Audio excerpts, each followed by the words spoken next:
The chat is hot already. I'm Thomas Frank Carr. Penn State wins 41-13 in maybe the most unsatisfying 41-13 win we've seen in a while. That's hard to do. Concerning? Are you concerned about the Penn State offense? Once again, the point totals would say you shouldn't be concerned about the Penn State offense.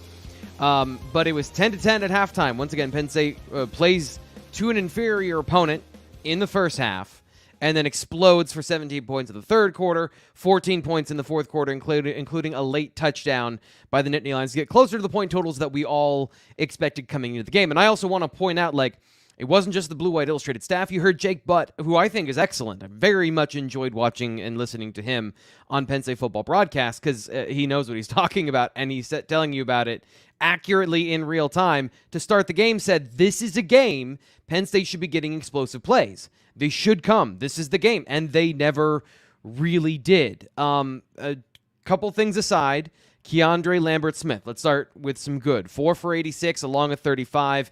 And we talked about yards after contact or yards after catch. Penn State had 116 yards after the catch to make this a palatable performance, I'd say, from Penn State, that they got some of the things that they wanted coming into this game, where if you throw a short pass, you break a tackle. Tyler Warren and Keandre Lambert-Smith were both effective there. Nick Singleton catching an underneath coverage and running into the coverage for 38 extra yards. So Penn State trying to find ways to get explosive plays, but they're not necessarily coming hot and heavy. They're not really fast at getting out of the gates, once again, something that James Franklin bristled at earlier in this week during a press conference. I should pull back and say, hi, I'm Thomas Frank Carr. This is BWI Live Postgame Show. You are my co-host today. We got people in the chat, some regulars throwing in some donations. They know the drill. If you want me to see your comment and get it on air, I'm trying to talk to you and give you a polished, solid performance and make eye contact with the camera. But if I glance over and I see that Michael McCullen has donated the channel, it's in these bright colors, I'll go, okay, I got to get to that question. So Michael says, do we finally see bad Drew Aller? I'd also like to buy the PSU fan a drink for enduring these Saturdays with us, 23rd season of mine. Yeah, that was bad Drew Aller. Yes. That was bad Drew Aller. He was controlled and contained. It never gets away from him. But that was inaccurate. That's as inaccurate as we've seen from Drew Aller, again, probably since high school, since I've seen him throw a football, where there's been some inconsistencies with his ability to place the ball exactly where he wants it.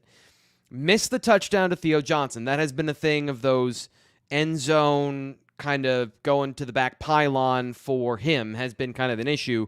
Not throwing necessarily in the red zone. He has been accurate and thrown some beautiful passes. But those, not exactly a fade ball, but the out routes going to the sideline, he's missed a couple of those to Theo Johnson so far this year. They haven't had a great connection in 2023. And then I think there's a lot of wide receiver miscommunication at times. Dante Cephas still shows that he's learning the offense where he's not where Aller expects him to be. That's the second week in a row we've seen that, where there's a pure miscommunication. And then bad balls, just missed throws. The Keandre Lambert-Smith first down conversion where he's running a crossing route.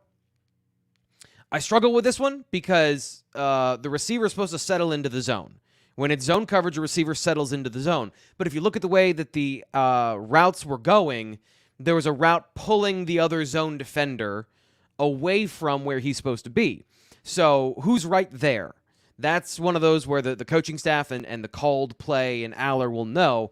But on the surface level, it looked very much like that was Drew Aller just missing and expecting the receiver to keep running.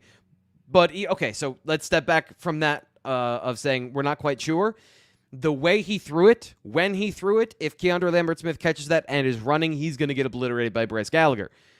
So I think Lambert-Smith was right in that situation. So not a good game from Drew Aller. And this is I think if you were concerned about the Penn State offense coming into this game and not getting explosive plays, we set it up. We thought this was going to be the game that they would get those explosive plays. It wasn't like this was a situation where Northwestern changed anything dramatically. They had communication breakdowns. I have to go back and watch the film and see if there are actual missed gaps, but they were having communication issues pre-snap. And Penn State didn't seem to take advantage of that with any explosive runs, taking advantage of any broken gaps or anything like that. This was a team that we said coming in, they're going to be scrappy, they're going to make you work for it, but you should be able to beat them. Penn State was not consistently able to beat them. They had long runs by Trey Potts of 13 and Nick Singleton of 16. And Penn State's most dynamic talents on offense, the 5 stars, Drew Aller and Nick Singleton. I said this earlier this week, it doesn't seem like those guys play with a lot of athletic hubris. I don't want to confirm my priors, but Drew Aller doesn't throw a lot of balls over the middle. He is content to take the first read if it's there, even when it's there. Again, like Tyler Warren on a crossing route, it's there. He misses it, yes, but did he allow the play to develop? Were there other options down the field if he lets those develop? It never gets to that. He takes the correct. I'm not gonna this is a football sound play, but I'm not going to bet on my arm. Now, late in the game, he finally uncorked a couple. Dante Cephas should have caught that. A little bit too far out in front of him. Not a perfect pass, but within the realms of could have caught it. It's just not working. The second ball, I'm not sure. I don't remember it specifically, but those back-to-back plays kind of felt like, I'm gonna do it.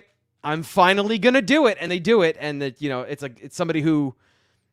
Are they comfortable throwing that ball? Are they confident throwing that ball? Or are they throwing that ball because they need to? Because this is a situation where if you don't test teams deep, those cover 4 safeties, those quarter safeties, they feel free to crash in the run game and take away some of the plays. Let's be outraged, Stephen Light says. I think that there's room to be okay. This team is developing an identity that they are going to win 41-13, and it's going to be ugly. I would say the same thing of Michigan. Michigan won 31-7 over Rutgers. They never dominated from the parts of the game that I was watching. They got more explosive plays, sure, but there was never this start to finish blitzed another team. So if number 2 team in the country, that's the way they play. Penn State playing like that. So that, I think, is a part of the conversation here. Give me 1 second. I'm dying. Of course, as soon as I turn the lights on, it's 1,000 degrees in basically October in my studio. KJ Johnson says, Aller looks like Sean Clifford on the road. O-line needs to finish blocks in the running game. Very frustrating. Yes. Before he was injured and left the game on a cart, as the TV broadcast showed, J.B. Nelson, so first off, now both of your starting left guards are down for sure. If you're leaving on a cart, that's a serious issue. We'll monitor that. Of course, James Franklin will be asked about that postgame most likely. So Blue White Illustrated will have James Franklin's postgame press conferences here on the channel. Don't miss those. They're going to be very important. We'll get that information to you when it comes out. If it does, he might play coy. He might not find out. But anything that we find out, we'll be giving to you. But the point here being J.B. Nelson is one of those guys that is the quintessential, that's an awesome block. Never mind. Finishing blocks is absolutely right. They are getting, Hunter Norzat, J.B. Nelson, I think specifically, are getting really good movement. They're doing a great job on their plays. They just need to sustain the blocks for a second longer. And here's another conversation. We talk about Drew Aller. This was a bad Drew Aller game. Nick Singleton, if you're a special football player, you don't need perfect running lanes. We talked about he's kind of a linear runner, and he is very much kind of a train track sort of guy. If you're the dude, you break a tackle and you make a big play. And right now he's struggling to do that. You don't need every running lane to be perfect. Would you like that? Would that accentuate their abilities? Yes, but there's a couple of times where he gets one-on-one in the open field, and I appreciate his tenacity to play through contact, but he needs to be special. He is not a special player despite special skills right now. And I don't think that's an unfair criticism to have of a guy who has, what was in this game? 3.8 yards per carry. And without Katron Allen in the game, he was the lead back. He had the opportunity. He had a bunch of runs in the second half to show us like he can be that guy. It's not that Katron Allen is siphoning off carries and we're just waiting. Like there is something wrong with the translation of the talents of Penn State's 5-star players in their second year in the system into big plays. And I think that's the shortcut here. That is the shortcut, the shorthand version of 5-star equals big plays on offense. And right now, their personality, these guys, is Drew Aller is super careful with the football. 55% completion percentage. Once again, did not put the ball in harm's way, but 189 yards and 1 touchdown. That's not great. I said coming in this game, so I'm going to stick to it. Like, I expected explosive plays. Keandre Lambert-Smith held up his end of the bargain, what I expected from him. He had some good routes today. He was very hard to cover. They got him the ball 4 times for 86 yards, but not a lot of deep shots and opportunities. Now, there are, and this is another thing that I think Penn State fans have, decision-making by the quarterback is different than play calling from the play caller. You might call a shot, and it might not be there, so the quarterback doesn't throw it, which is to say that they did call shots in the first half. But again, Northwestern was playing this soft off coverage. They faced another team that is playing this very, I wouldn't even say vanilla. It's just very secure safety alignment off coverage, and Aller has taken those out routes. He's taken those out passes, the comeback routes, the sticks routes. Greg Pickle texted me during the game and said, is Penn State just running the same play over and over again? And part of it is if there's and I don't know this for sure, but if there is a communication of an option on a play, so if we get, before the snap, if it looks like we're discerning between 2 coverages and it's man coverage or it's tight and you go. But if it's off coverage, break your route off, come back, and we'll get the easy yards.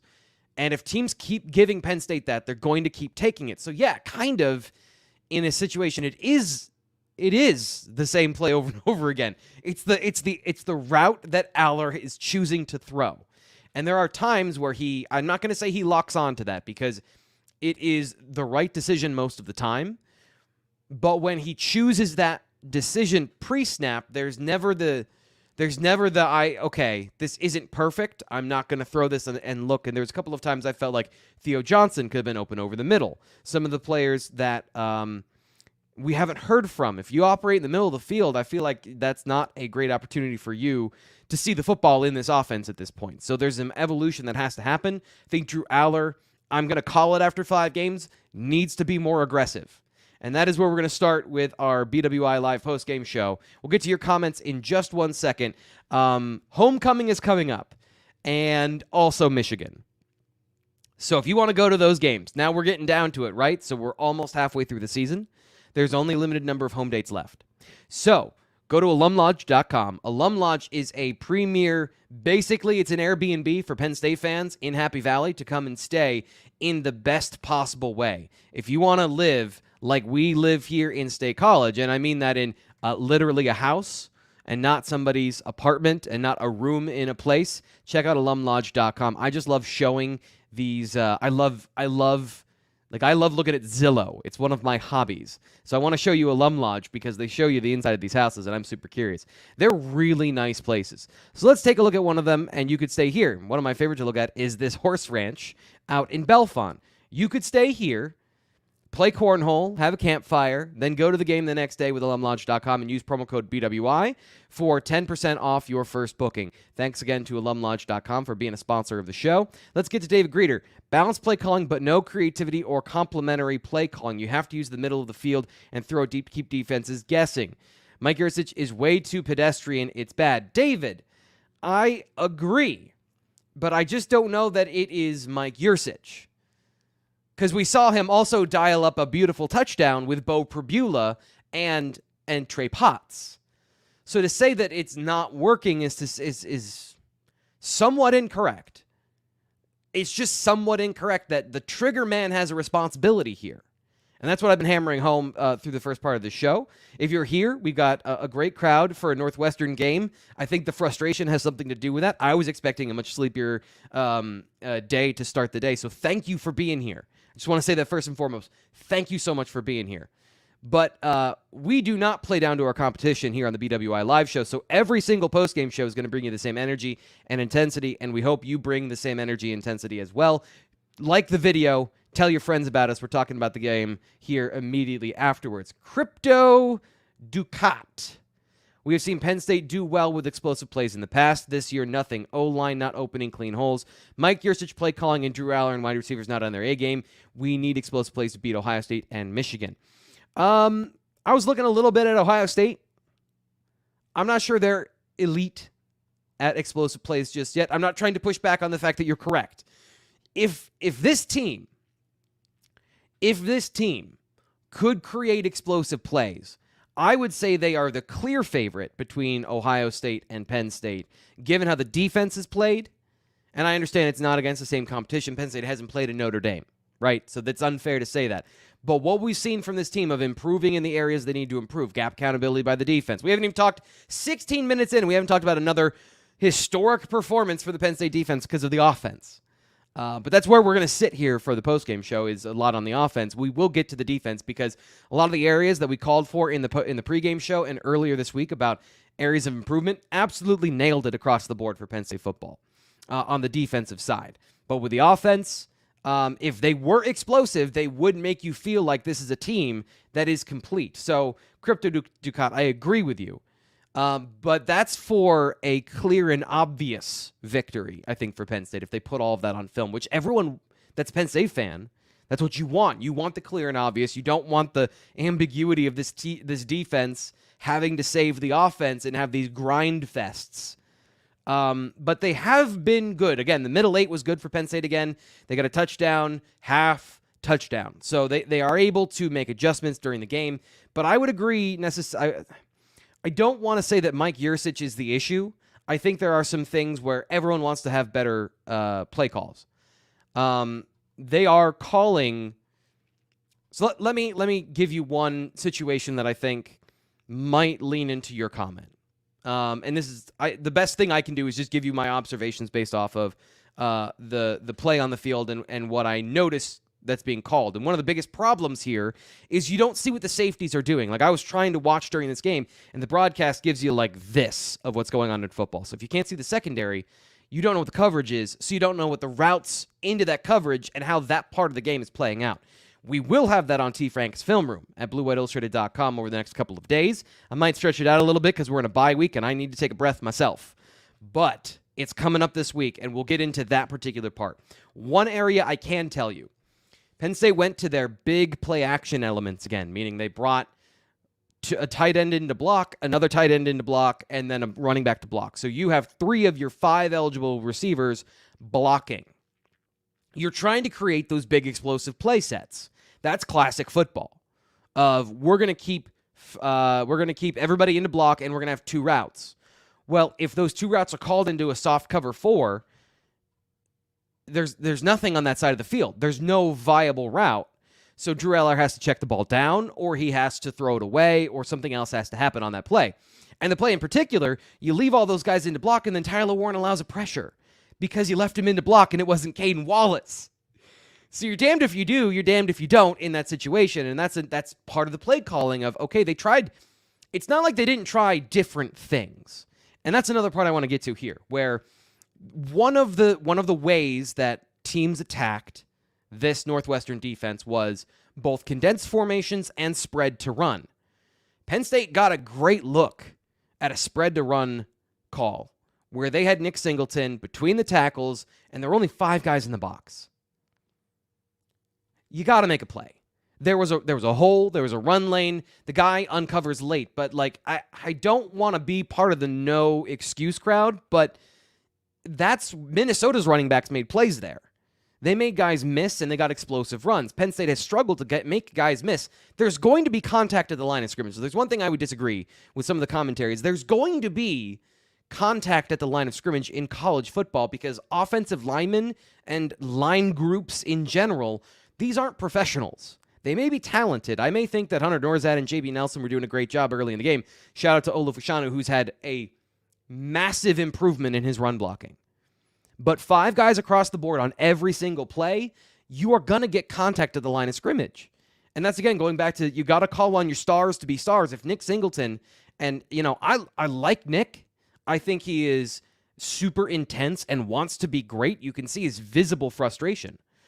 But at some point, you got to let go. You got to just play with some freedom. And I feel like the running game specifically is just this clenched fist. Like, it wants to be so good. And that's the beauty of what Katron Allen brings to the field, is he is so loose. And he has the ability to be bouncy and to be free-flowing. And when he's not in there, you have this very rigid running game. And you need to make some dudes miss. And that's really what it is. And James Franklin talked about it. Like, to get an explosive play, you need to make two guys miss sometimes. To get a good run, and you saw a couple of good runs, and I don't want to be so negative. There were some good runs here today from the Penn State offensive line, some domination reps. They got Nick Singleton clearly to the edge, and he was able to get 16 yards on an outside zone. But it's not the same. It's not the same explosiveness that you want from what you're expecting of just, ripping off these big runs time and time again. David back, he's got another one. Give Trey Potts the start. He's been much more explosive. Offensive staff needs to tell Drew to sling the ball and let stuff develop. Thank you for editing yourself. I'll edit further for our YouTube crowd. If you're watching this on YouTube, if you don't know all of your vowels, just kids cover your eyes. I don't know if we have kids that watch the show or not. I know it's like 89% dudes that like football, but I'd love this to be for everybody. So, David, I appreciate the donation. I appreciate you editing yourself so that I don't have to pull that down. Brett says, Drew Aller playing not to lose. Feel like there's a mix of not wanting to make a mistake and not fully trusting the wide receivers on the 50-50 balls. Dante Cephas had another drop on top of some of the miscommunication, so I agree with you. This is no secret. James Franklin's talked about this in the consistency, and once again, Trey Wallace was available. I didn't see him. Did anyone else see him during the game? There was no noticeable Trey Wallace out there for me. So he was questionable coming into the game, and that is your number 2 receiver that you haven't had, and you haven't had a number 3. So guard, you had all kinds of depth. Now we'll find out. And receiver, you had all kinds of depth that wasn't sorting itself out. It seems like Dante Cephas is sorting himself into the starting lineup, but he's making mistakes as he's doing it. So there is a lot of stuff to get to. David is back again. David, you said appreciate you. I think you're having a day here. Mike Yursich has to call a game plan with a specific game plan. It's been, and here we go. I just give you credit for not doing this. It's been the same. It's been the same stuff every call. It's horrible. We aren't attacking mismatches. We couldn't get runs on a terrible D. Throw the damn ball. I would say that they did get some zone mismatches against receivers, but yeah, if you're asking for the wizardry, Kyle Shanahan, maybe we're not going to ever get that from Mike Yursich, but I think that there's enough good stuff here that I'm not throwing. This game makes you feel like we're throwing everything out. Like, Nick Singleton's not starting. Mike Yursich needs to be fired. It's not that. It's never that. You never need to go that far. I think there's been some conversation of and to point to David's point here, I think is Nelson injured? So this is a great question. I'm going to get sidetracked by this. I went through the entire drive and watched the replay of JB Nelson and what happened. And I watched every single play before he was carted off, and I didn't see anything. He finished the drive on his feet, literally. I think it was in pass protection because then there was a field goal or an extra point. I checked for him on the extra point. I don't think he plays on special teams on the field goal unit. So you aren't carted off for no reason. If you are carted off, there's a reason. So he is injured, but we have no idea, and I didn't get any clues from what happened. If he was injured to the point that he was carted off, he played through it for a drive maybe, or at least a couple of plays. So that's for sure. Wes Shaw also donates to the channel. Appreciates Wes. This team gets blown out in the games that matter, right? No, because of the Penn State defense. So not blown out. Will they lose a game? Let's take a step back from the cliff, and let's say blown out. There's always a possibility of anything happening. Penn State could blow out both of Michigan and Ohio State. That could happen. That's in the realm of possibilities in an infinite universe. Is it possible that they get blown out? Yeah, it's possible. Is it more likely that they play tight games and lose? Yeah. And let's get to this. I think I'm derelicting my duty. We have Larry is always very serious about making sure he gets to his question, so I'll get to that first. Oh my goodness, you guys have been active in the chat. I apologize. Northwestern played with confidence, made those plays when they were in position. Penn State seemed uninterested offensively. Aller isn't their issue. Seems like a miscommunication happening with shuffling wide receivers. Yes and no. I would agree that he is not the only issue. Absolutely not the only issue. And I think he's right to credit Northwestern making those plays today. One of their problems, one of Northwestern's problems, was busted run gaps. Huge mistakes that led to huge plays. And at least on a surface level, we'll have to go in and look at all the film. And again, T. Frank's Film Room, just a shameless plug for you to join BlueWhiteIllustrated.com so you get the full stuff of, oh no, here's what I should have said on the postgame show. At least on a surface level, there was nothing evident of, oh, that was a bad thing that they missed. There were some opportunities for big holes that closed, and then you understand why the play happened. But I don't think Penn State necessarily turned down huge opportunities. So let's pull up the Penn State defense, and let's look at what they did today. Get back to your questions and your comments and your super chats in just a second. So this defense was awesome. We said before the game, Ben Bryant is a good quarterback. He's going to get some plays. You're not going to keep every offense down completely. They still allowed less than 200 yards. So that's an awesome day. But Penn State had not been playing on the other side of the line of scrimmage the way that we had said Manny Diaz wants them to, and the way that they're capable of doing. 12 tackles for loss. Their average was 6, so they doubled that coming into this game. That's impressive. 44 solo tackles. You know, again, in a game where they forced so many 3-and-outs, they're spreading the love around. Nobody's dominating in tackles. KJ Winston had a great game, 5 tackles in all. Zane Durant with a sack, Kobe King with a sack, Dennis Sutton. If you're watching here on the YouTube channel, you can see all of the sacks, 6 sacks and 6 quarterback hits. So when you factor in all of those plays on the other side of the line of scrimmage, this is what you were expecting. This is a unit, and we didn't even talk about Cam Porter being a good running back in this game. He's a decent running back, but there's never anywhere for him to run. And that's really what happened here is they were able to get in the backfield. Their ability to create negative plays through their stunting and their slanting and being in gaps and attacking downhill. I think that was a major thing today. Zane Durant with 3 tackles for a loss. This is what we were looking for in terms of the next step. Guys in the middle forcing the issue. And Zane Durant today forced the issue against this particular team. And that's great. That's a sign of life. Kobe King, give a shout out to Aeneas Hawkins on the Tailgate Show. He said the guys in the middle, they need to do this. And you look at that, 5 tackles for a loss coming between linebacker, the Mike linebacker, and a defensive tackle. Let's see, just roll down this quickly. Who else from that group? Kazai Izzard with a half a tackle for a loss. So out of that total, almost half of it coming from guys in the middle. That's what you wanted in this game, so you got it from the defense. If we're looking for areas of growth and positive signs even within these dominant performances, that's one of them. The 6 sacks, they speak for themselves. So just a shutdown unit. This is going to be another area where when we look at the advanced metrics, I'm scared for Northwestern of what is the win percentage? How many times did this defensive line win in obvious passing situations or in just general passing situations? I think Adisa Isaac got a pressure on an RPO, which is basically like saying he tackled the quarterback at the snap. Like there was catch snap, tackle sack is how I think one of them was. At least one of those pressures or quarterback hits. Crypto Ducat says you are correct. Penn State needs to pay Manny Diaz anything he wants. Sorry, I didn't mention how elite they are. Yeah, so this defense has been very good. Very, very good. But let's take some negatives, and not necessarily some negatives, but some doses of reality. I'm going to take a quick sip of reality here. Give me a second.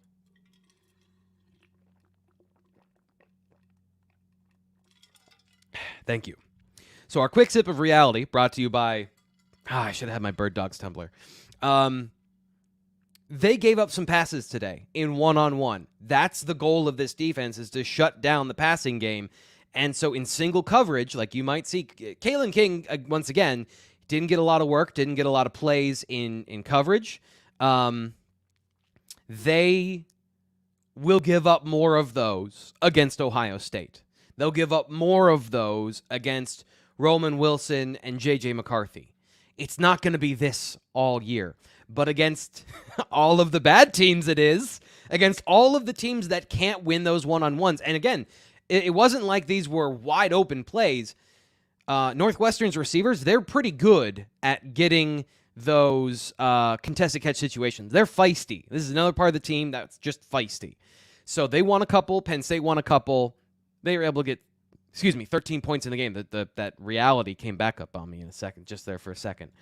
So, yes, if you're looking for how is Penn State going to lose in the future, if you're looking for the crumbs and the clues of destruction in the future, it's going to be those one-on-one opportunities. They're not going to change. They're not going to flinch against Marvin Harrison Jr. and whoever else they're running out there at Ohio State.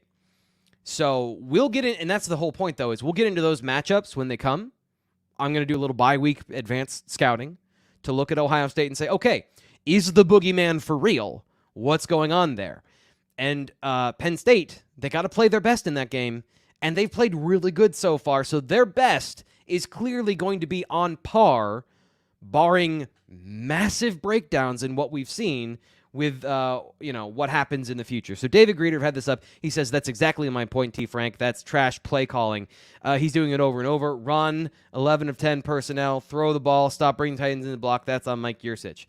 I'll let it stand. I'm not going to rebut it. I'm not going to. That's a fair criticism of the offense is not clicking. The offensive scheme currently is not elevating the struggling pieces. So I think that's a great way to put that. Currently, they are not elevating their pieces with wide open play calls. They've had some good ones. Timely play calling that gets touchdowns. And again, we've broken those down on the site. But you're right. In terms of getting those big plays from the 50 and generating big looks, yeah, they're kind of running their same stuff. And I think that's a fair criticism that they aren't scheming things up. And the question then becomes, is that Mike Yursich, is that a program-wide decision? James Franklin has said previously, and this has been a running undercurrent, don't get bored with the plays that are working. James Franklin has also talked about going back to things that you practice and things that work and not trying to install and get too creative and do too much. So I'm going to leave it an open-ended question of how that dynamic works. I don't know. Probably should ask that. Maybe should ask that next week during a press conference. Of course, it's a bye week. We'll have a chance to talk to Mike Yursich. Stephen Light says Singleton seems to run straight and whatever defender is in front of him.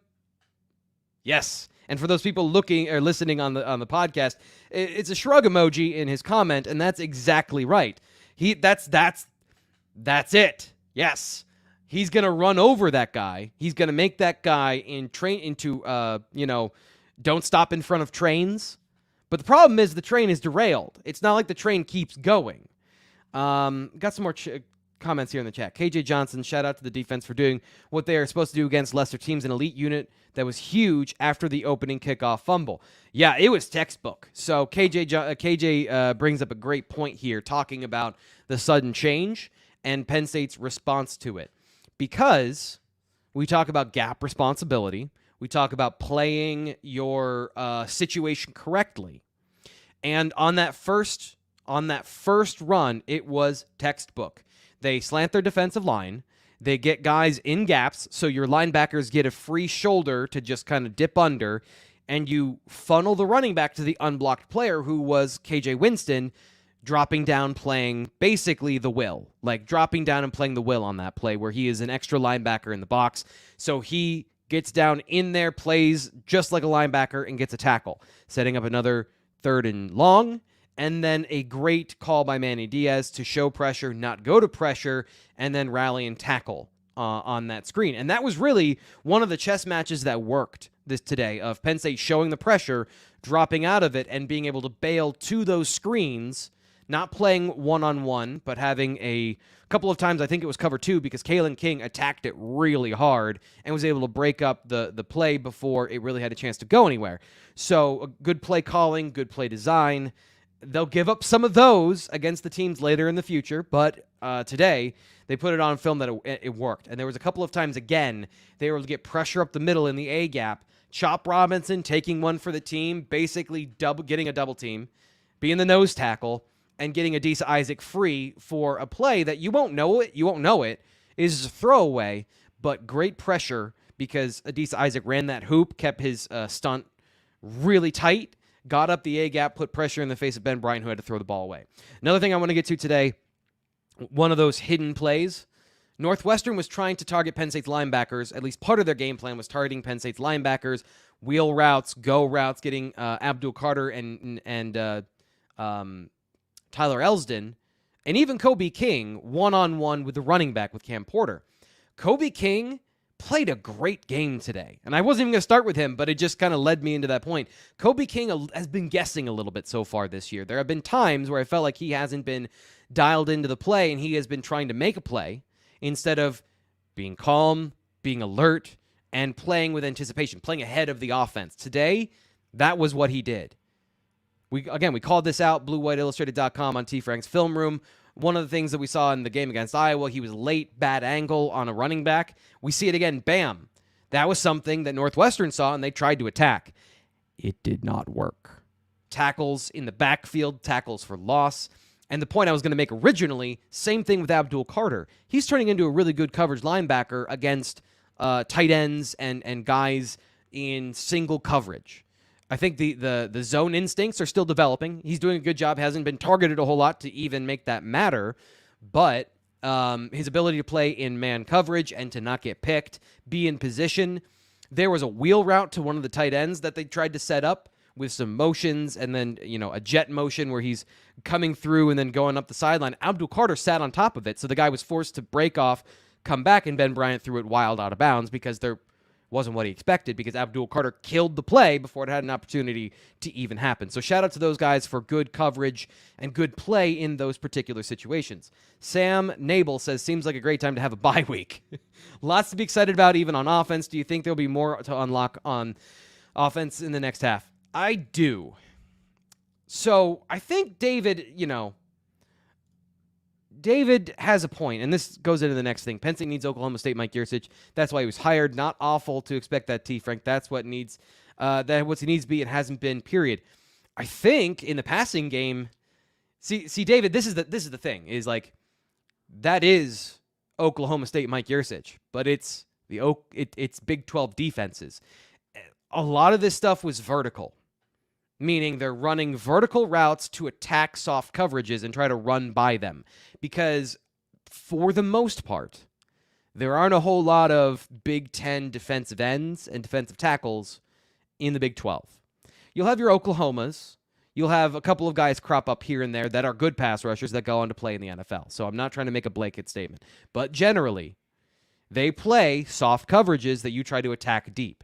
And you do that by stressing teams vertically, trying to get a safety on a slot receiver, trying to get James Washington on a go route because he's a good contested catch player in one-on-one coverage. You run enough guys vertical against a quarter's defense, it becomes man-on-man coverage. It becomes single coverage down the field.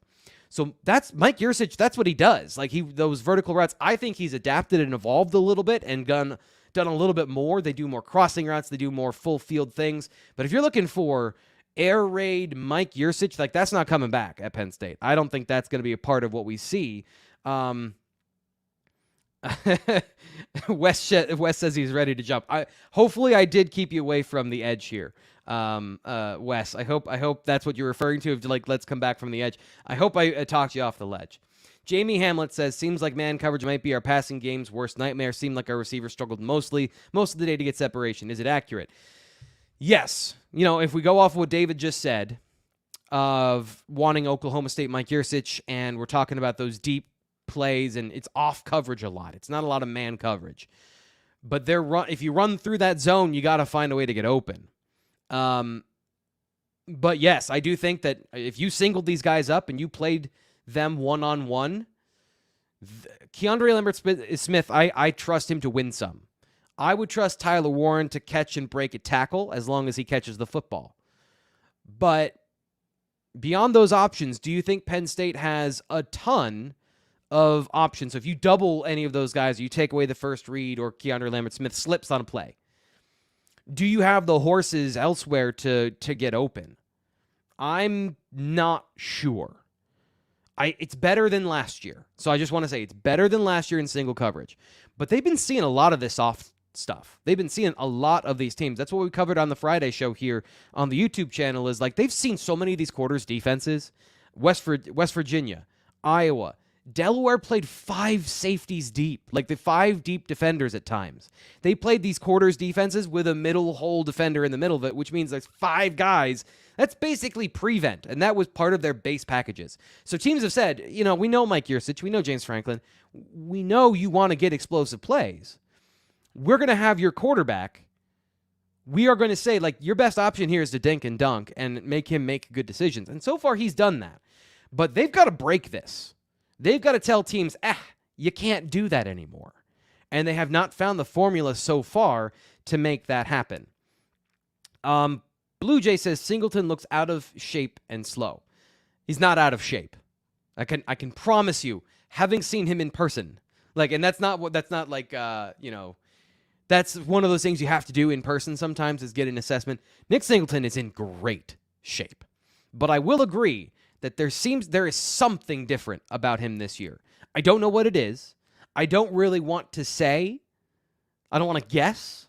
But I do think Blue Jay has a point here of there is something to Nick Singleton looking a little bit off, not even just from his vision, but also from the way he's playing the game. Appreciate everybody in the chat, by the way. I want to get to some people here and not just go magpie and do the easy thing. Singleton fumbling the kickoff was not a good look for him, the way he's struggling to run the ball. However, I like him as a receiver. Yeah, he's doing great. As a receiver, 6 catches, 39 yards, and a touchdown. Long of 16, 38 yards after the catch. Doing everything he needs to as a receiver. Coming into the year, that was the thing. I was I watched him work on that this offseason, and there were times I was like, that's ugly. That didn't look good. So this is a humongous reversal from him. So give him credit for working on that and making sure that he is, able to be a multi-dimensional threat within the offense. I think it's been great, and it's something that fans called for all offseason, of get the running backs more involved in the passing game. And again, that comes down to the quarterback a little bit. The function of this quarterback is check it down. He checks the ball down. Sean Clifford never saw a deep route he wanted to pass up. You had to beg him to check the ball down. And when he checked the ball down in a game, then you got something else on the Sean Clifford roulette where you didn't know what it was going to be. So it is very much you want to have it all, right? So you want to have the quarterback that's bombs away, aggressive over the middle of the field, and hitting guys up the seam and playing like a veteran quarterback. And you also want him to be safe and responsible with the football. It is a very fine line for a first-year starter to figure out, assuming. So Pete Anthon says, PSU line of scrimmage play on the O was not good. So our run game was weak against Big Ten's worst run D. That's what I'm going to catch. That's what is going to catch up with us. Pete, it's, yeah. Yes, yes. Guys slipping blocks late. And somebody in the chat said it earlier, that it was grinding the block out, sustaining the block. That is what they were missing. But if you want to read it that way of play at the line of scrimmage wasn't good, then yeah, guys getting out of blocks late to get at an arm or to get a tackle or to get a hand on the running back, which trips him up so he can't set up a move on a guy in space. Yes. But I also want to point out, and I threw this again, this is the reason you want to go to the BlueWhiteIllustrated.com, be a part of the in-game thread, because it's like this chat, but it happens all game. So you got like-minded people who are, the world's on fire. I try to do some in-game analysis, and I clipped a play that if you go and you check out the thread, there's massive push downfield from the double teams on an outside zone. Singleton gets 8 yards, but he's tripped up and doesn't get to finish the play for a touchdown. And this is what I'm talking about of they are so close at times to making all of this conversation. We're talking about something completely different. But they can't get it through. They can't make it happen. I saw Losi's mustache somewhere. Late to the party, but how about that pop from Durant's sack? Yes. The play especially, too, about this sack. And you never want anyone to get injured. Ben Bryant's shoulder looked like that didn't look good. That's the play in the NFL that gets a flag, right? Where you land on the guy. It was a play action fake, and he dipped. It was a beautiful play. That's how you're supposed to do it. He came out low. He dipped his shoulder. He got scot-free through so that the blocker didn't even touch him on the play action fake, and bam, immediate pressure and sack. So that was, in fact, a great play by Zane Durant, and great teaching. That's another one of those areas where you got to have players to do it. You can teach it right, and you got to have players that can do it and then actually do it during the play. But Deion Barnes is a great coach. I've watched him up close and seen his attention to detail, and he is very quick. I don't see things the same way, obviously, but even in my own profession, I would be like, okay, I have to take a second to see what's going on, what you're doing wrong, how did we fix it? He is immediate, hey, you need to have your hand here. Your placement has to be, your body placement. You want to be this way. You want to get low, dip this shoulder, move your hips, flip them, to all the little technical details. His ability to relate that information. Aeneas and I talked about it on the Tailgate Show, which, by the way, you can go check out both on the YouTube channel if you're feeling like you want to relive the Tailgate Show. I don't know. Just a bonus plug there. Showtime's back. Showtime, one of our regulars from last season. Good afternoon. No, I'm late, but late. So what did we come up with the young QB struggling? Also, is there something wrong with Singleton? Potts best back on the field for today for me. Thanks for everything. Broken tackles, Showtime. And this is something that I should have underscored in the relief between the two. Trey Potts does not have the same physical explosive talent, the same long stride, the same power generation through the ground as Nick Singleton. But his contact balance is excellent. So you touch his meaty thigh, and he runs right through it. He's not playing around. That's the part of being a Big Ten back isn't always just about lowering your shoulder, and it's about power through contact and balance. And Nick Singleton, the balance and the ability to maintain momentum and stride through contact seems to be the issue. So when you put Trey Potts in there, you get him one-on-one with the safety, and he makes that guy miss, and then you get a touchdown. You're not getting that routinely with these guys. Nick Singleton has done it before. He did it last year. We've seen it happen. But there is something. There's something in the way of it happening right now. And I don't know whether it's confidence. I talked to Curtis Jacobs, talked to Aeneas Hawkins about this, guys that have played, and confidence is the number one thing that you could say. So Showtime, want to put this back up here because you donated a good, healthy bit to the channel. Thank you so much. Confidence. So Ted says, T. Frank, average, non-explosive offense with elite defense. I want to say this too. Penn State is going to be tested later in the year, and we will find out what they are, right? We'll find out if this defensive line has indeed improved to the point that they can hold up for 4 quarters against Ohio State and Michigan. I will say this. If the game script from today plays out against Michigan, you will not get the same result. Where the defense is on the field quite a bit and they're forcing 3 and outs. One of the things I like to do is look at the drive chart to kind of see order in my head how things went. If they're out there, 1, 2, 3, the second quarter was bad. 4 drives in the second quarter and they allow 7 points. That is not going to happen against Michigan. They're going to get more points in that quarter. So that might be Penn State is trailing 17-10 at halftime. So that's the differences here. It's not going to be 38. Is it 7? Do they allow one more drive where they give up a field goal or they give up a touchdown? Because, 1-10 drive play for 59 yards and a touchdown, and then 3 and out, 3 and out, 3 and out. And in those 3 and outs, they gave up -6 yards. They're going to fight in these games. So does the elite defense, how elite is this defense? Because the elements of it that are working at astronomical proportions. This doesn't happen if your defense is not firing on all cylinders in the pass game, especially. Their pressure, their avalanche of players, you can't do anything against this team. Kind of like we saw Caden Wallace gave up some plays today, and somebody on Twitter called me out for not number 43, the defensive end, not saying that he is a pass rusher that has some talent. I saw him in a lot of run situations, so I kind of discredited him, but he is a situational pass rusher that gave Caden Wallace some problems today. Penn State got pressure. So, oh, this is so bad looking at this drive chart. Let's go through this again so you can see what distracted me. Because again, this is the nutty stuff that Penn State's defense is doing.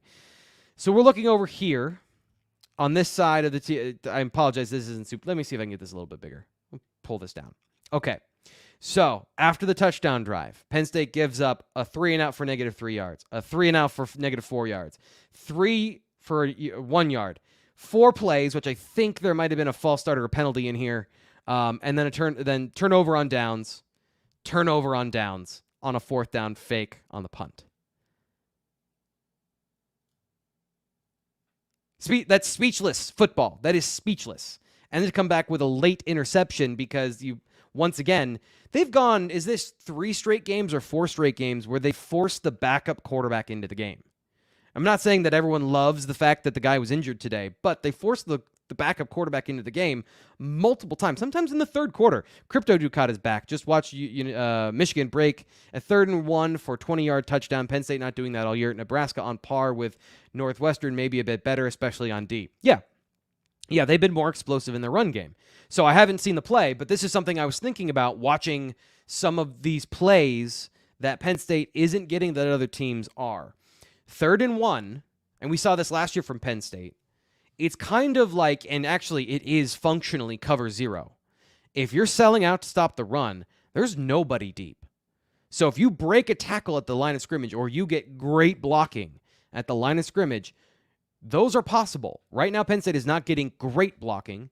They're getting good enough blocking to grind out these victories. And they're not getting great play from the running backs to break those tackles and get those explosive runs for touchdowns. So yes, they need to improve that area. Absolutely.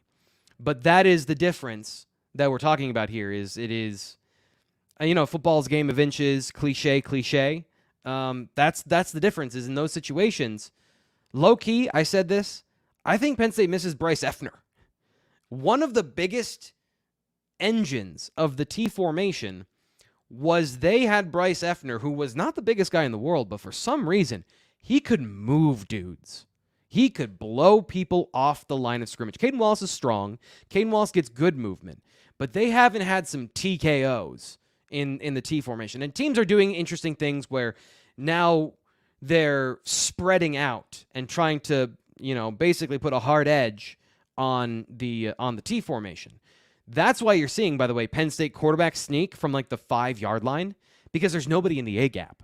So they're thinking they're just going to get that push like they did last week because teams are so afraid of the team formation to the outside. So now you have your 247-pound quarterback. He needs to be more physical in that situation, but I'm also not expecting him to be more physical in that situation. That's why it feels like hubris, right? So it feels like, oh my gosh, they're sneaking from 4 yards out. They don't think they can stop this. Well, the numbers say run between the tackles. This is something we pointed out against Illinois, where they would put Jer'Zhan Newton and basically bubble everything out and give you the inside, and Penn State didn't have a counter for it. The counter for that now is the quarterback sneak. So what's the next iteration? Are they actually going to turn around and hand it off to Khalil Dinkins? Because that's the other thing. You go through the A-gap with a running back. But that T formation, they are doing a bunch of different things out of it, but it is a short yardage situation. It is a short yardage package. You're not always going to get explosive plays. The other thing is Tyler Warren's doing a great job run blocking. This team misses Brenton Strange, the run blocker. It is just these, again, small percentages, certain situations. Penn State has struggled to run their pin and pull stuff, their pull plays, because they can't set a hard edge. Tyler Warren did it today. They got some runs to the outside. So there are some obvious holes, I think, when you look back to what this running game was last year to what it is now, even though they're healthier, which I think is why you see on average they have these consistent games where they're grinding. I'm tired of saying grinding out. But yeah, 39 carries for 134 yards, 3.5 yards per carry. David says, with a defense like ours, stop worrying about turning the ball over so much and take some damn shots. David, we hear you. We hear you. No, scheme up some openings and let Aller loose. We hear you. I'm with you. The internet is with you.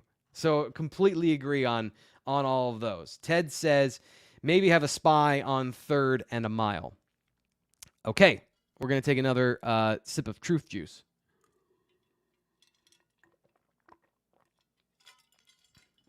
Yeah, the tackling today was not as good. It's this is a coaching situation, right? So this is the situation we always get into after a big 41-13 win. And I'm sure James Franklin is going to talk about team complementary football, winning, grinding, being consistent, never giving up, etc., finding ways to win, and pointing to the scoreboard about that was a good win. He's also going to say to his team the things you guys are pointing out. And he is going to say to the media in his opening notes some of the high-level things he wants his team to improve upon after being 5-0 and scoring 30 or more points in every single game. So it is interesting. Like, what side do you take in this conversation? Because it's both ways, right? They are 5-0. They're going to be a top 10 team. They're not going to drop in the rankings for beating Northwestern.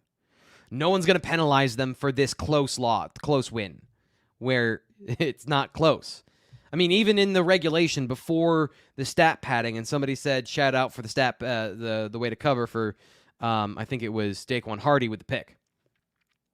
There's things that need to improve, and tackling in this game got a little bit loose. There's also the reality of what's called in that situation. So a couple of times, Penn State's defensive line, which was great in the game, their rush lanes and contain against a guy like Ben Bryant, who is mobile. We said he's not a runner, he's a good scrambler, can get yardage and can get some chunk plays on your defense. That's what happened. It's the Sean Clifford cover 1 and run, right? And if you don't have your rush lanes correct, and you're playing cover 2 man, which I'm going to guess, I don't know, I'm going to take a wild guess here and say that's where the quarterback spy was. He was 15 yards deep because they were expecting the defensive line to have that on lockdown, and Adisa Isaac he slipped. So, bam, running lane, first down. So, yeah, that is, I think some of it is a choice, and some of it is tackling. And the tackling has to be better in those situations. But it's also funny. Like, I don't want to turn every comment on its head, but you can also then say, when Abdul Carter is your spy, why aren't you blitzing him? Why isn't Abdul Carter being used in the passing game like that? So, like, there are choices you have to make if you're a defensive coordinator. And they thought they were so overwhelming on defense. And by the way, they were. That they didn't have to do some of the things that they'll have to do later in the year against J.J. McCarthy for sure. Absolutely for certain, and we'll see what they try to do against Ohio State and what they feel like they need to do in those situations. Even Tali Tungavaloa, not a scrambler necessarily, but he'll extend the play. We saw Abdul Carter great as a spy in that game. What's the plan? So there are multiple plans on the defensive side of the ball.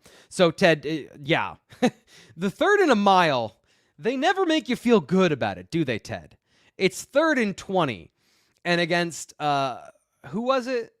Was it Iowa where it was Illinois where they almost gave up the first down because you got 2 corners on the backside on your contain. And they never make it like, oh, you feel great about 3rd and 22. It's usually like, hold your breath for the punt. And a great play, Zion Tracy. Again, they shouted him out on the show, so on the broadcast. So a good play for him on that 4th down. Speaking of corners making some big for making a big play. Brian says, you're a saint for putting up with so much whining. Brian, I appreciate you saying so. I always appreciate compliments. I do think that there are legitimate criticisms coming out of this game. I think it's legitimate that Penn State is not explosive in their run game. That is now their personality. Until they prove it otherwise, it is not their personality to be explosive in the run game. Whatever it is there is not working. David is right.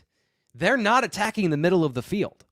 Where David and I are disagreeing is that I don't think it's all Mike Yurcich. I drew up some plays, put them in the chat. I'm like, we never saw this 10-yard dig on the backside. 10-yard in route on the backside from Dante Cephas, who, based on what I saw in the play, beat his dude.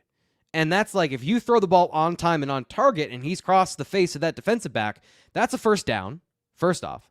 If he breaks the tackle, that's an explosive play. So we don't really know if it was going to be an explosive play or not, or if he ran a great route, because Drew Aller never he never allowed it to have life. He never allowed the opportunity because he picked his receiver and he threw it, and he usually picks the short, safe completion throwing away from the middle of the field where there's stuff maybe he's not prepared for. That's a personality trait now. Drew Aller is a conservative quarterback until he proves otherwise. That doesn't mean he's bad. That means that his style of play is to take the easy stuff and to not take risks. And I think quarterback coaches, for the most part, are going to like that. Are they going to like that when they need the big play? I don't know. That is what David is saying. Get the big plays. I don't care, and I'm going to put it on the highest authority possible so that it happens. And I think they told Drew, dude, let it rip, because in the third quarter, he let it rip a couple times, and they didn't complete any. But, you got to take some shots to make some shots. So Lambda says, I like our matchup against Ohio State. Lambda, I think it's a good matchup this year because Kyle McCord hasn't been great either.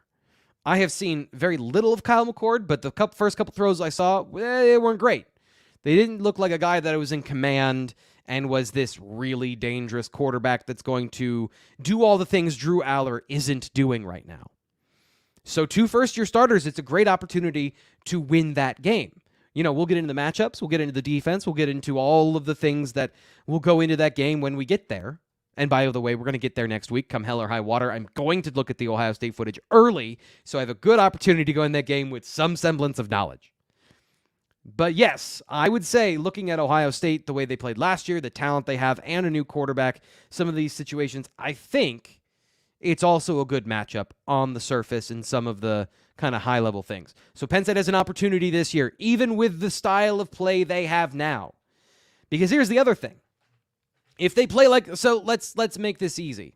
They're playing like Michigan, who grinds on people. Even in Bowling Green, I think they struggled with, and they haven't put up points in bunches continually throughout the year. They've been similar to Penn State. So let's say Penn State is now Michigan this year. They're going to play ball control, if nothing else. They're going to keep the ball away from Ohio State. They are not going to be as aggressive, and I think they were trying to be more aggressive in this game, and that's another thing that I think you are allowed to be... I'm sorry, I'm getting distracted in the chat. Pete says, I know what happened. Iowa stole Penn State's uniforms and played offense in the first half. I don't remember what I was saying at this point. That's a good one, Pete. I mean, I don't think it was that bad. I don't think it was Iowa bad, but yeah, there's... You know what? I don't think we have a better walk-off than Pete. Let's all give Pete... Let's give him credit for ending the show, because I can't top that. And we've covered most of the stuff here on the BWI Live Show. Thank you to everybody for showing up today. Thank you to everybody in the chat. I want to everyone who donated. David, again, I said, you are my co-host, you in the chat, so please help me out today. And David, the back and forth was excellent. I think we made some progress here in terms of what's going on with the Penn State passing attack. We can always be gentlemen and shake hands at the end. And I thank everybody for being here. And like I said, I'm going to say this once again, we're going to have a week off. And it's going to get a little sleepy against UMass. Don't check out until the Ohio State game. Be here with me because, once again, like I said, I'm not taking the day off. I'm an internally motivated individual. We are going to be giving you excellent X's and O's breakdown of UMass for the home game. Or we'll talk about all the things that went wrong, which is usually how it goes. But we'll have the same energy. We'll have the same intensity and focus for that game as we will for Ohio State. So please come back and have a great day. Have a great rest of your week. We will be back on Monday to talk about all of this stuff and more on the BWI Live Show. Once again, James Franklin's press conference is probably already up on the YouTube channel. So if you're turning me off right now while I'm doing my post-game goodbyes, I totally understand. Go listen to James Franklin on our YouTube channel and make sure you know what the head man said about the game against Northwestern. That's where we are. They just beat Northwestern. 41-13, in fact. I'll talk to you later.